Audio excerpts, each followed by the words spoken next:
السلام علیکم ناظرین، پاکستان کی وفاقی کابینہ میں ایک بار پھر رد و بدل کیا گیا ہے، بلکہ یہ کہا جائے کہ ایک شاخ سے اٹھا کر دوسری شاخ پہ وزیروں کو بٹھایا گیا ہے۔ صرف محکمے بدلے گئے ہیں لیکن کوئی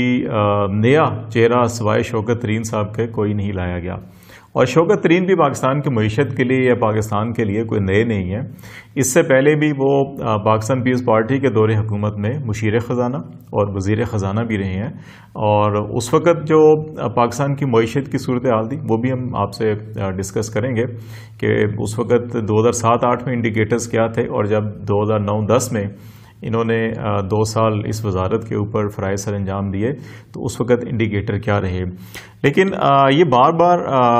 پی ٹی آئی کی حکومت میں وزراء کے محکموں کا تبدیل ہونا جو ہے یہ بڑی عجیب سی بات ہے کہ ابھی یہ تیسرا سال ہے اس حکومت کو، اور ابھی تک یہ فیصلہ نہیں کر پا رہے کہ خاص طور کے اوپر جو اکنامک منسٹریز ہیں، سب سے زیادہ جو زور تھا پاکستان تحریک انصاف کا اپنی 22 سالہ تحریک میں، ایک تو احتساب پر تھا اور دوسرا ملکی معیشت کے اوپر تھا۔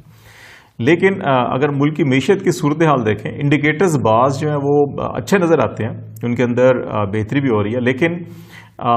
پے در پے اس کے اوپر افراد کا بدلنا، وزیروں کا بدلنا، مشیروں کا بدلنا جو ہے یہ اچھا نہیں ہوتا کہ آپ کی جو کنٹینیوٹی آف پالیسی ہے یا جو کاروباری طبقے کا جو اعتماد ہوتا ہے پالیسی سازی پر، اس کو دھچکا لگتا ہے۔ آپ کی جو اسٹاک ایکسچینج ہے یا آپ کا جو بینکنگ سیکٹر ہے یا آپ کا جو کیپٹل سیکٹر، ان کے اوپر بڑا امپیکٹ جاتا ہے اس کا۔ اب شوکت ترین صاحب جو ہیں وہ ملتانی پٹھان ہیں، یہ جہانگیر ترین اور یہ شوکت ترین یہ ایک ہی فیملی ہیں، اور یہ 1975 سے 1997 تک یہ بینکنگ سیکٹر سے وابستہ رہے۔ سٹی بینک ایک پرائیویٹ بینک ہے، اس میں یہ کام کرتے تھے، اور پھر تھائی لینڈ میں یہ کنٹری مینیجر تھے۔ جب 1997 میں نواز شریف صاحب ان کو پاکستان لائے تھے اور حبیب بینک کے بطور سربراہ کے انہیں ذمہ داری سونپی گئی تھی، اور پھر اس کے بعد حبیب بینک کی نجکاری بھی ہوئی۔ حبیب بینک کے بعد جہانگیر ترین صاحب جو ہیں وہ یونین بینک کے صدر بھی رہے 2000 میں، اور اس کے بعد جو پاک سعودی کمرشل بینک ہے جو پھر بعد میں سلک بینک میں کنورٹ ہوا، اس کے بھی سربراہ ہیں۔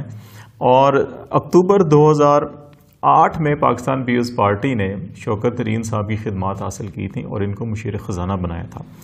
جولائی 2009 میں ان کو سندھ سے سینٹ کا رکن منتخب کروایا گیا پاکستان پیپلز پارٹی کی طرف سے، اور پھر جب سینیٹر بنے تو اس کے بعد وزارت خزانہ کا باضابطہ طور کے اوپر ان کو قلمدان سونپا گیا، اور پھر انہوں نے بطور وزیر خزانہ فرائض سر انجام دیے۔ لیکن 2010 میں انہوں نے وزارت خزانہ سے استعفیٰ دیا تھا، اور بلکہ استعفیٰ لیا گیا تھا ان سے۔ اب بہت سے لوگ بھول جاتے ہیں، ہمارا ذہن جو ہے بڑا کمزور ہے، ماضی کی باتیں یاد نہیں رکھتے۔ شوکت ترین صاحب سے استعفیٰ اس لیے لیا گیا تھا کہ شوکت ترین صاحب جیسے میں نے پہلے آپ کو بتایا کہ ان کا بینکنگ سیکٹر کا بیک گراؤنڈ تھا، اور جب یہ حبیب بینک کے بعد یونین بینک کے پریزیڈنٹ اور یونین بینک سے پھر سعودی پاک کمرشل بینک میں، تو وہاں پہ شیئر ہولڈر بھی تھے، اور پھر جب سلک بینک میں یہ آئے تو اس کے سربراہ بھی اور ان کے شیئر ہولڈرز میں بھی شامل ہیں، اور ابھی بھی ان کے وہاں پر سلک بینک سے ان کا تعلق ہے۔ تو انہوں نے بطور وزیر خزانہ جب یہ اپنے منصب پہ تھے تو اس وقت جو بینکنگ سیکٹر میں ایکوٹی ریز کرنا ایک ٹرم ہے، عام لوگ بھی تو شاید کم سمجھتے ہیں، لیکن جو اکنامک کو سمجھتے ہیں یا بینکنگ سیکٹر کو سمجھتے ہیں وہ بخوبی اس سے آگاہ ہیں کہ انہوں نے سلک بینک کے لیے جو ایکوٹی ریز کی اور اس میں اپنا جو کردار ادا کیا اور اپنے جو منصب کو استعمال کیا، تو اس پہ ان کے اوپر کڑی تنقید ہوئی تھی، اور پھر ان کو وزارت خزانہ کا قلمدان چھوڑنا پڑا تھا۔ اب پاکستان تحریک انصاف جس کا تمام بیانیہ ہی احتساب کا،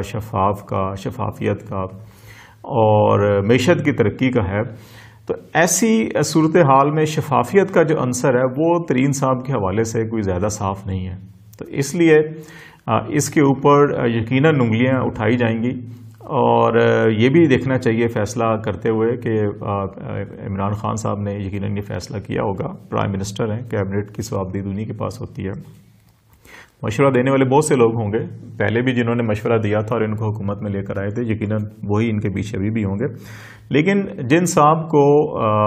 کانفلکٹ آف انٹرسٹ کی بنیاد کے اوپر اپنے منصب سے الگ ہونا پڑا تھا، اب ان کو دوبارہ وزارت خزانہ میں لایا جا رہا ہے، تو کیا اب جو مارکیٹ میں بینکنگ سیکٹر میں جو ان کے انٹرسٹ ہیں وہ ہیں یا نہیں ہیں، اگر ہیں تو کیا گارنٹی ہے کہ وہ دوبارہ جو ہے کہ اپنے منصب کو اس مقصد کے لیے استعمال نہیں کریں گے؟ یہ ایک بہت بڑا سوال ہوگا۔ دوسری بات کہ جہانگیر ترین شوکت ترین صاحب کی اہلیت، یقیناً ہم کوئی خاص پیمانہ تو نہیں ہوتا کہ اس کو ایک شخص کو اس پیمانے میں بٹھایا جائے یا رکھا جائے تو اس کو ناپا جائے کہ اس کی اہلیت کیسی ہے۔ اہلیت کا معیار یہی دیکھا جاتا ہے کہ 2008 9 10 میں جب یہ مشیر خزانہ یا وزیر خزانہ رہے تو اس وقت پاکستان کی معیشت کی کیا صورتحال تھی۔ 2007 میں پرویز مشرف کا دور ختم ہوا کاف لیگ کا، اور اس کے بعد پاکستان پیپلز پارٹی آئی تھی۔ 3-4 بڑے انڈیکیٹرز ہم آپ کو بتا دیتے ہیں تو اس سے اندازہ ہو جائے گا کہ ان کی اہلیت جو ہے وہ بھی کتنا ان کا ہے۔ پاکستان کی جی ڈی پی جو ہے 2002 سے 2007 کے دوران جب کاف لیگ کی حکومت تھی اور پرویز مشرف ان کے سر پہ بیٹھے ہوئے تھے تو average 5-6% G D P growth تھی پاکستان کی۔ 2008 2009 2010 جو ہے جب یہ شوکت ترین صاحب تھے تو اس وقت یہ جی ڈی پی گروتھ کم ہوتی 3.8، اور پھر جب یہ آخری سال ان کا تھا تو وہ 2.4% پہ آ گئی تھی۔ تو گروتھ جو پاکستان کی تھی جو اوپر جا رہی تھی وہ ان کے دور میں نیچے آنا شروع ہو گئی تھی۔ پھر اسی طرح جو نیشنل سیونگز ہیں وہ پاکستان میں ان کے دور حکومت میں بہت نمایاں طور کے اوپر کم ہوئی تھی۔ پہلے ان کی اب 15% جی ڈی پی ٹو اس کی شرح جو ہے زیادہ تھی، 15.4% تھی، اور جب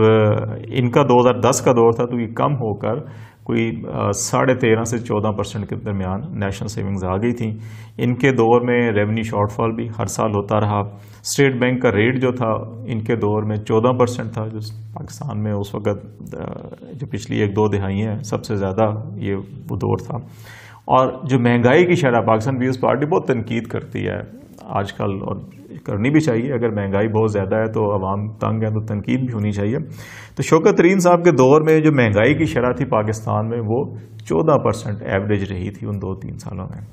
اس وقت یہ 8% ہے جس کے اوپر بہت شور شرابہ ہو رہا ہے۔ تو شوکت ترین صاحب جب وزیر خزانہ تھے پاکستان کے تو اس وقت 14% رہی، اور اس میں جو فوڈ انفلیشن تھی، اشیاء خورد و نوش تھیں، ان کی قیمتیں 18% سے بھی زیادہ رہیں مسلسل 2-3 سال تک۔ اب اس سے اندازہ لگا سکتے ہیں کہ ان کا انتخاب کرتے وقت ہمیں سمجھ نہیں آ رہا کہ کیا کرائیٹیریا ہے شوکت ترین صاحب کو منصب دینے کا، کہ ان کے دور میں جی ڈی پی گروتھ بھی نیگیٹو تھی جب وہ وزیر خزانہ تھے، جب وہ وزیر خزانہ تھے نیشنل سیونگز بھی کم ہوئی، جب وہ وزیر خزانہ تھے تو ریونیو شارٹ فال بھی بہت زیادہ ہوتا رہا، اسٹیٹ بینک کا ریٹ بہت زیادہ تھا، اور انفلیشن بھی بہت زیادہ تھی۔ تو اب جب یہی چیلنجز اب اگر اس وقت عمران خان صاحب کی حکومت کو اگر ہیں مہنگائی کے حوالے سے یا بے روزگاری کے حوالے سے، تو کیا شوکت ترین صاحب ان کا ماضی ڈبل ڈیجٹ انفلیشن کے ساتھ جڑا ہوا ہے تو وہ کس طرح سے مہنگائی کو کم کریں گے؟ اس دور میں شوکت ترین صاحب نے کفایت شعاری کی ایک مہم شروع کی تھی، اس کے لیے کچھ پالیسیز بھی بنائی تھیں لیکن شاید اس پہ بھی عمل نہیں ہو سکا تھا۔ تو انیشلی یہ کہا گیا کہ جی وہ کیونکہ جتنی بھی انہوں نے پالیسیز بنائی ان کے اوپر عوامی مفاد زیادہ سیاسی جماعتیں ترجیح دیتی ہیں تو انہوں نے نہیں عمل کیا تھا، تو اس لیے انہوں نے منصب چھوڑا تھا، لیکن اس کی وجوہات کچھ اور تھی۔ اس کے علاوہ اگر دیکھا جائے تو ایک صاحب کو ادھر سے اٹھایا ادھر، ادھر سے اٹھایا ادھر سے، ادھر سے اٹھایا ادھر بٹھا دیا۔ عمر ایوب خان صاحب بھی توانائی کے وزیر تھے، ان کو اکنامک افیئر ڈی او نے بھیج دیا۔ وہ وزیر مملکت امور خزانہ بھی شوکت ترین کے ساتھ رہے تھے کاف لیگ کے دور میں، پھر وہ نون لیگ میں شامل ہوئے اور پھر نون لیگ سے پی ٹی آئی میں آئے۔ تو یہ حکومتیں جو ہے کہ وزارتیں بدلنے سے شاید اتنا تبدیلی کے جو ثمرات ہیں عوام تک نہیں پہنچیں گے۔ تھوڑا سا جو ہے کہ پی ٹی آئی کی حکومت کو سسٹینیبلٹی اور تسلسل پالیسیوں کا اور کوئی اچھی اپنی ٹیم تیار کرنی چاہیے اپنے وین کے ساتھ۔ حفیظ شیخ صاحب ہر دور حکومت میں رہے، عمر ایوب صاحب ہر دور حکومت میں رہے، شوکت ترین صاحب کا بھی ہم نے آپ کو بیان کر دیا۔ تو اگر اس طرح سے ہی تبدیلی لانی ہے تو میرا نہیں خیال کہ شاید عمران خان صاحب کو اپنے وین میں اتنی کامیابی ہو اقتصادی سائڈ کے اوپر جتنا وہ چاہتے ہیں۔